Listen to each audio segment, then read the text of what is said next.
boys and girls. I'm Miss Giles. I'm a third grade teacher at VMES, and I am here to read to you Chapter 9 of Mr. Popper's Penguins. And Chapter 9 is called In the Barbershop. So sit back, relax, and let's see what happens when they visit the barbershop. Chapter 9 In the Barbershop. It was very quiet in the barbershop. The barber was shaving an elderly gentleman. Captain Cook found this spectacle very interesting, and in order to get a better view, he jumped up on the mirror ledge. "Good night," said the barber. The gentleman in the barber's chair, his face already white with lather, half lifted his head to see what happened. "Gook!" said the penguin, flapping his flippers and reaching out his long beak toward the lather on the gentleman's face. With a yell and a leap, the gentleman rose from his reclining position, left the barber's chair, and fled into the street, not even stopping for his coat and hat. "Gaw!" said Captain. "Hey!" said the barber to Mr. Popper. "Take that thing out of my shop. This is no zoo. What's the idea?" "Do you mind if I take him out your back door?" asked Mr. Popper. "Any door," said the barber, "as long as it's quick. Now it's biting the teeth off my combs."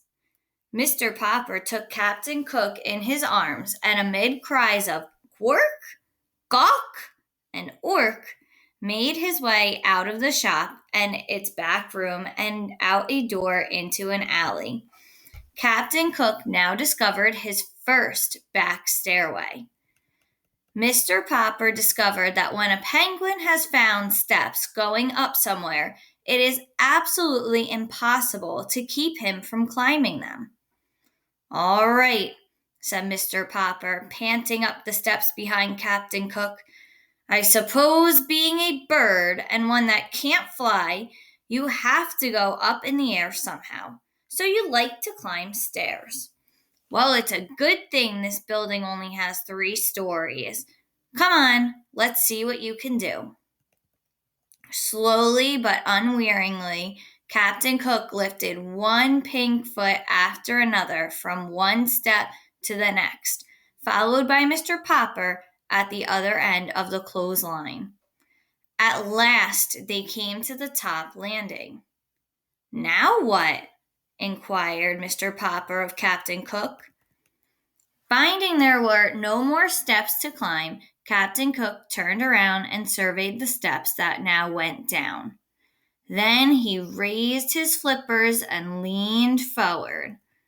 Mr. Popper, who was still panting for breath, had not supposed that determined bird would plunge so quickly. He should have remembered the penguins will toboggan whenever they get a chance. Perhaps he had been unwise in tying one end of the clothesline to his own wrist.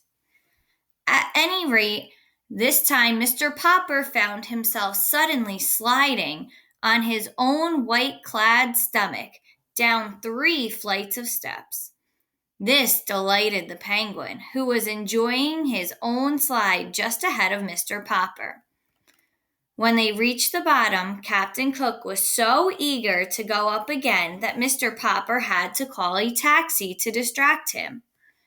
"432 Proudfoot Avenue," said Mr. Popper to the driver. The driver, who was a kind and polite man, did not laugh at his oddly assorted passengers until he had been paid. "Oh, dear," said Mrs. Popper when she opened the door to see her husband. "You looked so neat and handsome when you started for your walk, and now look at the front of you." "I am sorry, my love," said Mr. Popper in a humble tone, "but you can't always tell what a penguin will do next." So saying, he went to lie down, for he was quite exhausted from all the unusual exercise, while Captain Cook had a shower and took a nap in the icebox. That is the end of Chapter 9, boys and girls. I hope you enjoyed it, and we're looking forward to read Chapter 10 with you.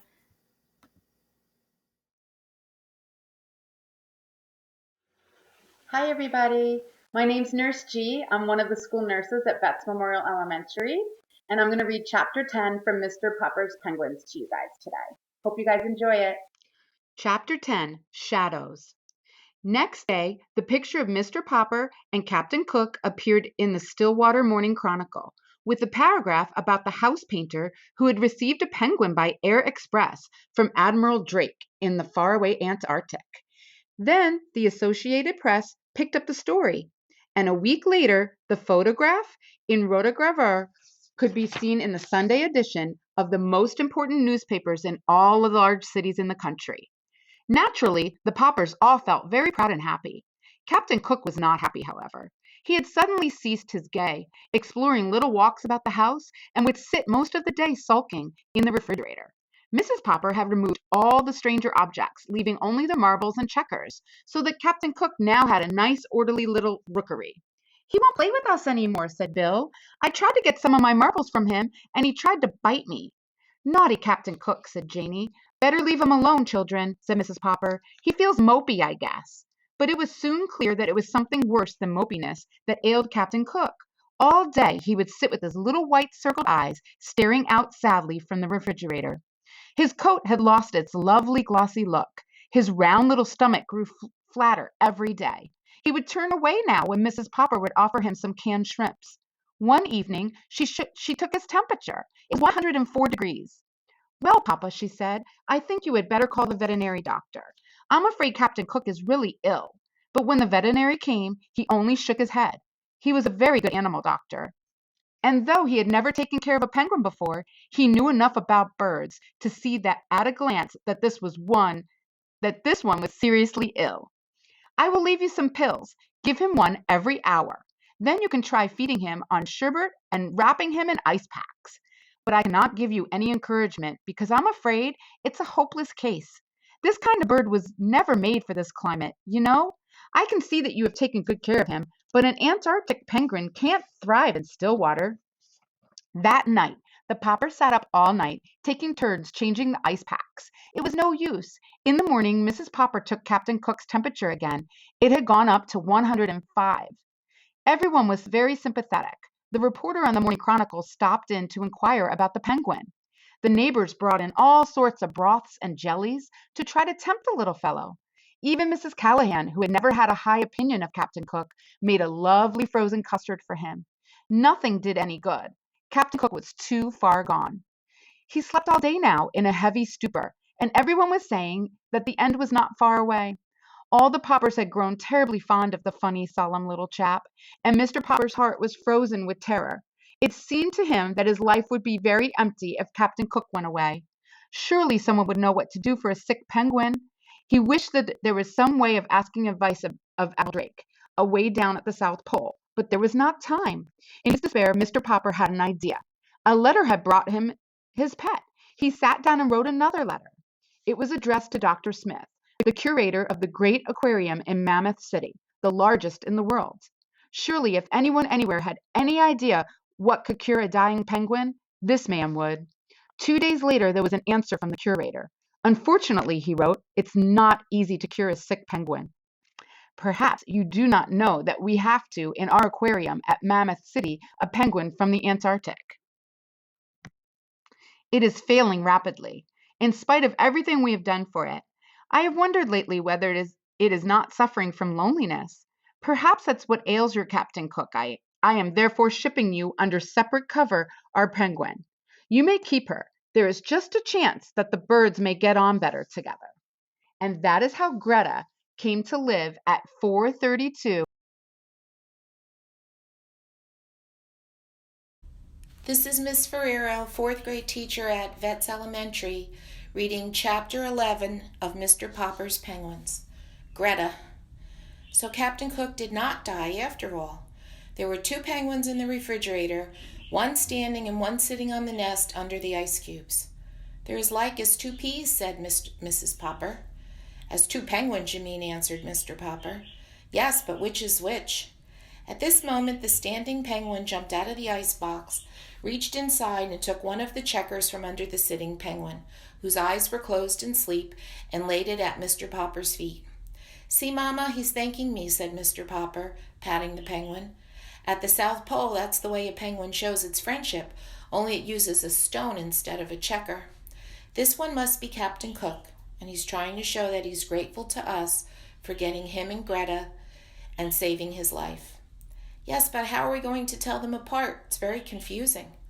"I will go down in the cellar and get some white paint and paint their names on their black backs." And he opened the cellar door and started down, nearly tripping when Captain Cook unexpectedly tobogganed down after him. When he came up again, Mr. Potter had a brush and a small paint can in his hands, while the penguin had a white Captain Cook on his back. "Gook," said Captain Cook, proudly showing his name to the penguin in the icebox. "Gaw," said the sitting penguin, and then, squirming around in her nest, she turned her back to Mr. Popper. So Mr. Popper sat down on the floor in front of the icebox, while Captain Cook watched, first with one eye, then with the other. "What are you going to call her?" asked Mrs. Popper. "Greta." "It's a nice name," said Mrs. Popper, "and she seems like a nice bird, too. But the two of them fill the icebox, and pretty soon there will be eggs, and the next thing you know, the icebox won't be big enough for your penguins. Besides, you haven't done a thing about how I'm going to keep the food cold." "I will, my love," promised Mr. Popper. "It is already pretty cold for the middle of October, and it will soon be cold enough outside for Captain Cook and Greta." "Yes," said Mrs. Popper, "but if you keep them outside the house, they might run away." "Mama," said Mr. Popper, "you put your food back in the icebox tonight, and we will just keep Greta and Captain Cook in the house. Captain Cook can help me move the nest into the other room. Then I will open all the windows and leave them open, and the penguins will be comfortable." "They will be comfortable, all right," said Mrs. Popper, "but what about us?"